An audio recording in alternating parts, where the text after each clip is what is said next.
A common cause of failure in the power steering system is incorrect fluid. And you know, in our day, we used to just put transmission fluid in, you were good to go. Speaking of fluids, we got all different types here. What do we got? Well, you still have the transmission, the Dextron, Mercron, but you know that's mineral based. No matter what, I'm going to say it over and over again, Chase, use the manufacturer's specification what your vehicle calls for, because a lot have synthetic today. Why synthetic? Well, synthetic flows better, it goes at lower temperatures, lubricates, it's going to create a lot of longevity on your pump. Your pump's just going to last longer, it's a good choice, but be careful with that as well. There's Asian, there's European, there's all different types of synthetics. Once again, use the manufacturer specification. No, these synthetics definitely going to have service intervals because there's a lot of additives put into them, so servicing is very important. Speaking of service, I'm gonna go get all the tools we need to service our truck. Yeah, and there are additives in there like anti-foaming agents and things that break down over time. So it is important to flush the system.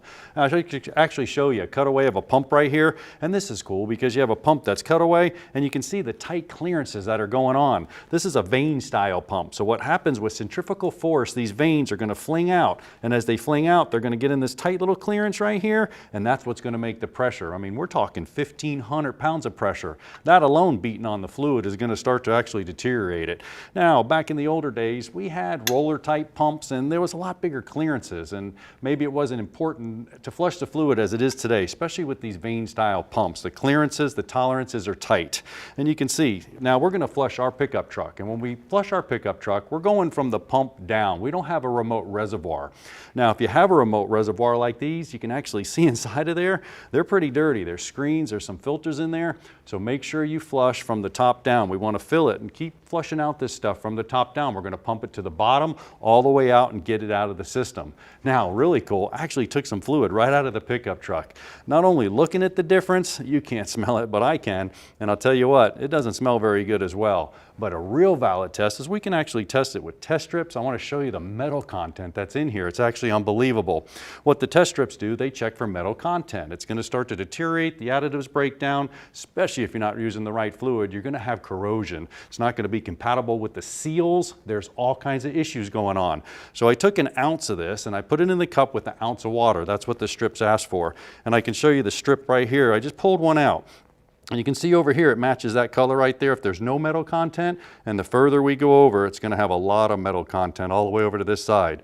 So what I'm gonna do is I'm gonna take this here, I'm gonna stir it up, and when I stir it up, it tells you to mix the water with the fluid, and then I'm gonna come in here and I'm just gonna kind of go back and forth in it, let it soak. Now the cool part about this is, you can see the metal that's in there, although it looks bad, it really is.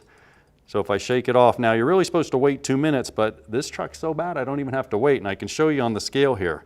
We start over here, let me get it off of there so you can see it's actually, you can see it right there. Now over time it's going to get worse, so if I come all the way over, I mean we're going 400. I imagine here in a minute or two we're going to be at 1,000 ppm, parts per notion in there. I mean that's a lot. So it's a lot of metal in the system and you have to get it out. So to get it out, we're going to flush this pickup truck right here, show you how to do it so you can keep your pump in tip-top shape. Now you saw the old fluid that come out of the pickup truck and it was dirty. It's time to flush it. There's a couple methods that you can use. You can use a professional method, a flush machine like this. Now this hooks up in series with the actual pump and it's going to put the new fluid in, let the old fluid come out, does a phenomenal job. But we're just going to do it manually. We're going to go ahead and disconnect the line and pump it right out of the system, and I'll show you how you can do it. It's very, very simple.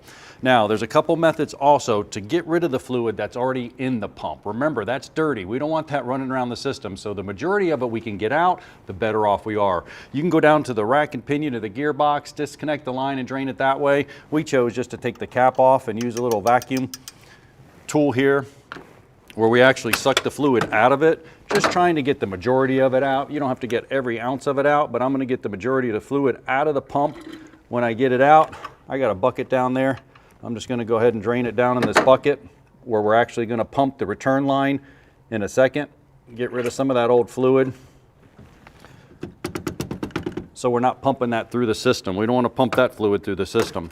Now, next step is go ahead and take the pump. I'm going to take the return line off. I don't want to take the pressure line off. I want to take the return line. That's usually the one that either has a clamp on it, it's not bolted in, and it's usually not a steel line. Make sure you're on the return line. You don't want that high pressure spraying all over the place.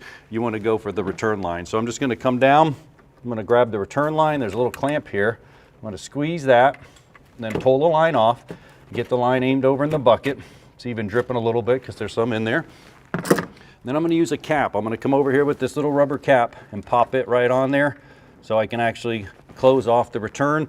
So what's going on? Well, I'm going to fill it with fresh fluid. Once I fill it with fresh fluid, then what I'm going to do is Chase is inside the truck. He's going to go ahead and start cranking the truck when I tell it to, and it's going to pump the fluid around the entire system. See, that's the key, because we have the return line disconnected. So what we're doing is we're letting the pump do the work and pump it through the system. Now, you never want to let the pump run dry.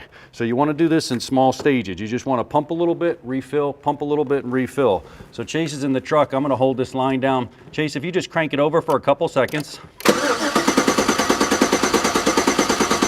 right, that's good.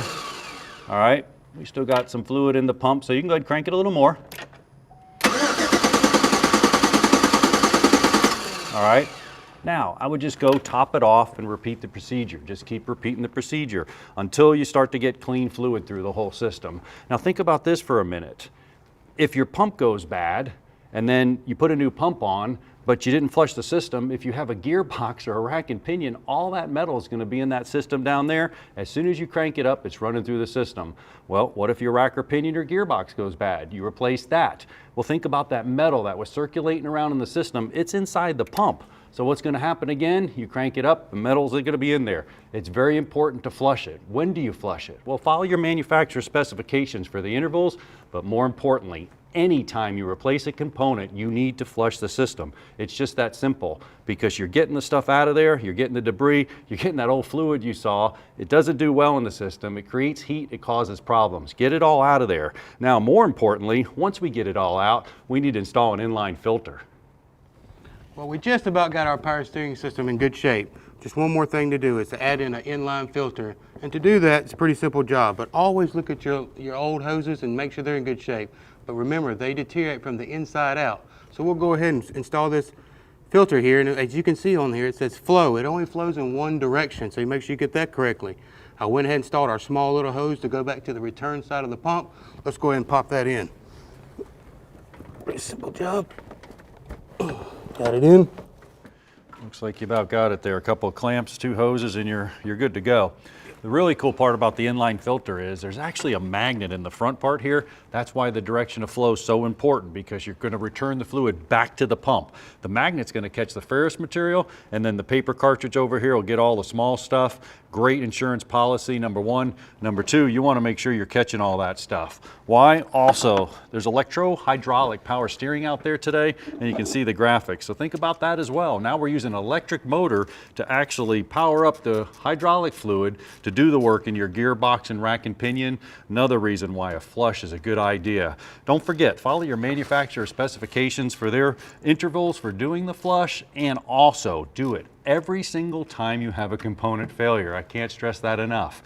You got the gears in the rack, you got the gears in the gearbox, you got little veins in the pump. No matter what fails, we want to get all that metal out of the system. You follow those procedures, your pump's going to last for a really long time. Once we get done, we're just going to add a little bit of fluid in there, top it off, then bleed the system to get all the air out of it so the pump will last.